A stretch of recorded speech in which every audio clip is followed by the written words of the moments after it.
श्री शिवाय नमस्तुभ्यम। नमस्कार। रुद्र ज्योतिष चैनल पर मैं पार्थेश नाम जोशी आप सबका सहर्ष स्वागत करता हूं। अभी हम खड़े हैं आज दीप अमावस्या के पावन पर्व पर नेरल में, जो तालुका कर्जत जिला रायगढ़ में आता है महाराष्ट्र में। ये कुसुमेश्वर देवस्थान है जो भगवान शिव जी को समर्पित है। तो ये शिवालय में आज हम खड़े हैं और अभी हम आज इस बारे में जानकारी लेंगे कि कुंडली में ग्रहों के उपाय जो हमने बताए हैं, तो उसके बारे में विशेष जानकारी लेंगे कि शिव की पूजा करके आप वो कैसे कुंडली में हर एक ग्रह के बारे में विस्तार से जानकारी लोगे कि उसको कैसे शांत करा जा सकता है और ग्रहों को हम कैसे अनुकूल कर सकते हैं। प्रतिकूल ग्रह अगर कोई कुंडली में है तो उसको शिव की कृपा से, शिव की पूजन से कैसे अनुकूल बनाया जा सकता है, इसके बारे में हम आज विस्तृत जानकारी लेंगे।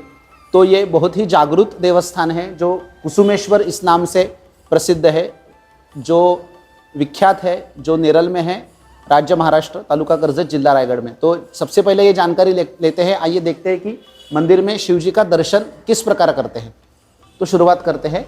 ये जो नंदी के दो सिंह है और ये नंदी का जो ऊपर का भाग है, इससे हमें शिव जी का दर्शन करना है। इससे हमें शिवलिंग को देखना है कि इस तरह से शिवलिंग को देखा जाता है। फिर नमन करके, फिर शिव जी को वापस नमन करके हम लोग अंदर जा सकते हैं और भगवान शिव का पूजन कर सकते हैं। तो आइए। शिव हर शंकर नमामि शंकर शिव शंकर शंभो, हे गिरिजापति भवानी शंकर शिव शंकर शंभो। शिवलिंग दो प्रकार के होते हैं। पहला प्रकार है शक्ति शिवलिंग। अभी आप सभी देख रहे होंगे ये पूरा का पूरा शिवलिंग जो है वो जमीन से जुड़ा हुआ है। और दूसरा शिवलिंग का प्रकार होता है जिसको कहते हैं हरीश्वर शिवलिंग। तो हरीश्वर शिवलिंग, ये जो जमीन को जुड़ा हुआ शिवलिंग है, उसके पहले उसको एक बेस होता है जिसको हरीश्वर शिवलिंग कहते हैं। शक्ति शिवलिंग को हमेशा पानी जो है, हमेशा जो जल है वो बैठ के चढ़ाना चाहिए। और शिव जी को जल जो समर्पित होता है तो इंसान का मुख उत्तर की तरफ होना चाहिए, क्योंकि भगवान शिव का मुख भले ही वो पंचमुखी है, भगवान शिव पंचमुखी है, पंचानन है। पंचानन मतलब 5 उनके मुख है, लेकिन भगवान शिव को पानी चढ़ाने का सही तरीका है कि आप उत्तर दिशा में बैठो, मतलब उत्तर दिशा की तरफ आपका मुख हो और दक्षिण दिशा की तरफ आपकी पीठ हो, क्योंकि शिव जी का मुख दक्षिण तरफ है और उनके दोनों पैर उत्तर की तरफ है। तो आइए जानते हैं कि शिव जी को जल कैसे चढ़ाते हैं। हमेशा शिव जी को जल तांबे के लोटे में ही चढ़ाना चाहिए। क्यों?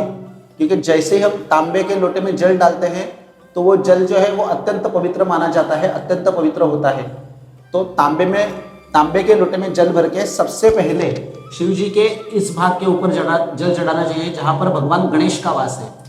उसके बाद हमें जल चढ़ाना है इस भाग के ऊपर जहाँ पर भगवान कार्तिकेय का वास है। बाद में हमें बीच में शिव जी को जल चढ़ाना है, ये भगवान की छोटी लड़की अशोक सुंदरी का निवास है। ये जो अर्ध आकृति भाग है, जो अंदर वाला जहाँ पर अभी हम जल चढ़ा रहे हैं, ये भगवान माता जगदम्बा आदिशक्ति पार्वती का निवास है। बाद में जल चढ़ाना चाहिए ऊपर। तो ये ऊपर में भगवान शिव की 5 लड़कियां विराजित है। 5 लड़कियां यहाँ पर निवास करती है, जिनका नाम है जया, विषहरा, शामलीबारी, दौतली और देव। तो ये 5 लड़कियों का निवास ऊपर है, तो बाद में यहाँ चढ़ाना चाहिए। आखिर में जल चढ़ाना चाहिए भगवान शिवलिंग के ऊपर। आपको जो नाम अच्छा लगे भगवान शिव का, वो नाम लेते हुए आप भगवान शिव को जल चढ़ा सकते हो। जैसे कि सांबा सदाशिव हो गया, जैसे कि कैलाशपति हो गया, जैसे कि रुद्र देवता हो गया। आपको जो नाम अच्छा लगे वो नाम से आप भगवान शिव को जल अर्पित कर सकते हो। भगवान शिव को जल अर्पित करने से कुंडली में चंद्रमा की स्थिति मजबूत होती है। चंद्रमा जो मन का कारक है, चंद्रमा मनसो जाता है, तो मन का कारक चंद्रमा जो है उसकी स्थिति कुंडली में अनुकूल हो जाती है। अभी जिस प्रकार जल चढ़ाया गया है, जो मैंने दिखाया है, ये परफेक्ट प्रोसीजर है। यही जो है वो पूजा की विधि है कि उस प्रकार से आप भगवान शिव को जल चढ़ाना चाहिए। जल चढ़ाने से आपको पूजा का पूर्ण फल प्राप्त होता। अभी भगवान शिव को जल चढ़ाने से, क्योंकि जलधारा शिव प्रियाहा ऐसा कहा गया है, तो जल चढ़ाने से चंद्रमा की अनुकूलता होती है। और दूध चढ़ाने से, क्योंकि भगवान ऋषि और्ध्व ऋषि का जो श्राप था, शिव जी के शरीर में जलन हो रही थी, तो गोलोक में माता सुरभि ने दूध उनके ऊपर अपनी संड से उनके ऊपर दूध का अभिषेक करने से ही भगवान शिव का जो ताप है और्ध्व ऋषि के श्राप के कारण वो शांत हो गया था और इसीलिए भगवान शिव ने गाय को वरदान दिया था कि गाय का दूध शिव के ऊपर अर्पण करने से, शिव के ऊपर अर्पण करने से आपके सारे संताप मिट जाएंगे, जिंदगी के ताप मिट जाएंगे। इसीलिए गाय का दूध भगवान शिव को अर्पित होता है। लेकिन वो जो दूध है वो या तो चांदी के लोटे में चढ़ाओ, जैसे कि अभी ये तांबे का लोटा है, वो चांदी का लोटा होना चाहिए, नहीं तो स्टील के लोटे में चढ़ाओ। तो दूध आप सीधे शिवलिंग के ऊपर चढ़ा सकते हो, लेकिन पानी जो चढ़ाने का मतलब पूजन विधि है वो इसी प्रकार है जिस प्रकार अभी बताया गया है। ये हरीश्वर शिवलिंग नहीं है, ये शक्ति शिवलिंग है, तो इसमें आप बैठकर ही पानी चढ़ा सकते हो। अन्य दिशाओं से आप पानी चढ़ाओगे, यानी कि पूरब से आप पानी चढ़ाओगे, पश्चिम से आप पानी चढ़ाओगे, तो पूजा का फल जो है वो आपको प्राप्त होगा, लेकिन जल्दी भगवान शिव तक आपकी बात नहीं पहुंचेगी। इसीलिए भगवान शिव को इसी दिशा में बैठकर आपको पानी चढ़ाना है। नमः शंभवे च मयोभवे च नमः शंकराय च मयस्कराय च नमः शिवाय च शिवतराय च नमस्तीर्थाय च कुल्याय च नमः पार्याय च वार्याय च नमः प्रतरणाय चोत्तरणाय च नमः आतार्याय च लाद्याय च नमः शेषवाय च भेन्याय च नमः सिकत्याय च प्रभायाय च। भगवान शिव को तिल अर्पित करने से, पानी में भगवान शिव को तिल अर्पित करने से 3 ग्रहों की जो पीड़ा है वो शमन हो जाती है। एक शनि, दूसरा है राहु और तीसरा जो है वो है केतु। ये 3 नवग्रहों की पीड़ा जो है वो शमन हो जाती है और तीनों ग्रह आपको अनुकूल होने आते हैं। सोमवार को भगवान शिव को अगर जल चढ़ाते हैं तो विशेष कृपा प्राप्त होती है, क्योंकि सोम जो है जो भगवान शिव का अत्यंत प्रिय वार है सोमवार, इसीलिए सोमवार के दिन अगर आप भगवान शिव को जल चढ़ाते हो तो उनकी विशेष कृपा आपको प्राप्त होती है। बाद में निकलते समय नंदी का एक पैर जो ऊंचा है वहां पर पानी चढ़ाना है, जो हम आपको दिखाते हैं। आइए, इस पर पानी चढ़ाना है और इस पर पानी चढ़ाना है और भगवान शिव को इसी प्रकार से पानी चढ़ाना है। जो पानी चढ़ाने की पूजन विधि है मैंने आपको बताई है। आइए जानते हैं कि भगवान शिव को कौन सा पदार्थ चढ़ाने से क्या फल की प्राप्ति होती है। अभी भगवान के शिवलिंग के ऊपर अगर आपने चावल चढ़ा दिए, कच्चे चावल चढ़ा दिए, तो भगवान शिव के ऊपर कच्चे चावल चढ़ाने से धन और धान्य की प्राप्ति होती है, धन की प्राप्ति होती है।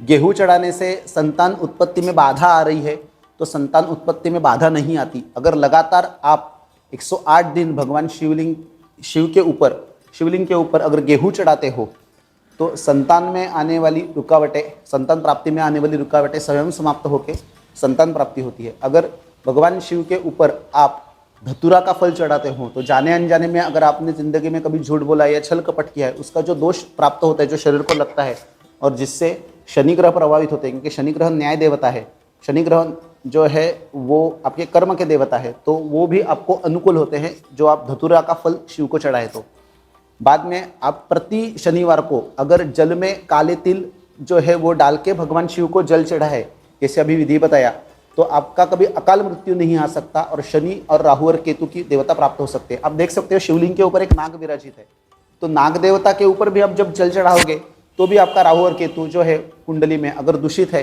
या पीड़ित है तो वो पीड़ित अवस्था से निकल कर आपको अनुकूलता प्रदान करेगा। तो सारे जो नवग्रह है वो भगवान शिव के अंदर ही है। आपको अगर सूर्य को अनुकूल करना है, सूर्य, तो पानी में गुड़ डाल के अगर आप पानी भगवान शिव को चढ़ाते हो तो सूर्य की अनुकूलता आपको प्राप्त हो जाएगी। चंद्रमा खराब है तो दूध और पानी। अगर आपका बुध खराब है तो पानी में हरे मूंग डालिए, हरे मूंग, और उससे आप भगवान शिव का अभिषेक करिए तो भी आपको बुध ग्रह की अनुकूलता प्राप्त हो जाएगी। अगर आपका गुरु खराब है तो चने की जो दाल है उसको पीसिएगा और उसका जो है एक पाउडर तैयार करके उसका लेपन भगवान शिव के लिंग को करिए तो आपको देवगुरु बृहस्पति की अनुकूलता प्राप्त हो जाएगी।